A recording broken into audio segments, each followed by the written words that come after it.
మన India safe గా secure ఉండడానికి దానికి మెయిన్ రీజన్ మన ఆర్మీ. అలాంటి ఆర్మీ ఆఫీసర్స్ కి ఒక మంత్ కి మన ఇండియా ఎంత సాలరీ ఇస్తుందో మీకు తెలుసా? ఆల్రెడీ ఈ పార్ట్ 1 నేను ఆల్రెడీ అప్లోడ్ చేశాను. ఆ వీడియో ఒక లింక్ ని టైటిల్ కింద ప్లే బటన్ లో ఇస్తాను, అలాగే డిస్క్రిప్షన్ లో కూడా ఉంటుంది. ఆ వీడియో చూసాక ఈ వీడియో చూడండి. Number 9 major. మన ఇండియన్ గవర్నమెంట్ ప్రతి మేజర్ కి 69,000 నుంచి 2,07,000 వరకు ఇస్తుంది. Number 10 lieutenant colonel. మన ఇండియన్ గవర్నమెంట్ ప్రతి లెఫ్టినెంట్ కర్నల్ కి 1,21,000 నుంచి 2,12,000 వరకు ఇస్తుంది. Number 11 colonel. మన ఇండియన్ గవర్నమెంట్ ప్రతి కర్నల్ కి 1,30,000 నుంచి 2,15,000 వరకు ఇస్తుంది.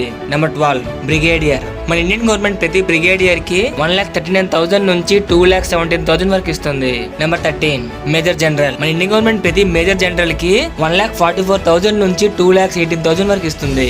Number 14 lieutenant general. మన ఇండియన్ గవర్నమెంట్ ప్రతి లెఫ్టినెంట్ జనరల్ కి 1,84,000 నుంచి 2,24,000 వరకు ఇస్తుంది. ఇక మిగతా 3 chief of army staff, general, field marshal. వీళ్ళు ముగ్గురికి మన ఇండియన్ గవర్నమెంట్ 2,50,000 వరకు ఇస్తుంది. మీకంటే మా ఇన్ఫర్మేషన్ మొత్తం అనిపిస్తే లైక్ చేసి సబ్స్క్రైబ్ చేసుకోండి. అలానే పార్ట్ 1 చూసాక ఈ పార్ట్ 2 చూడండి. అలాగే మా వీడియో నచ్చితే జై జవాన్ అని కామెంట్ చేయండి.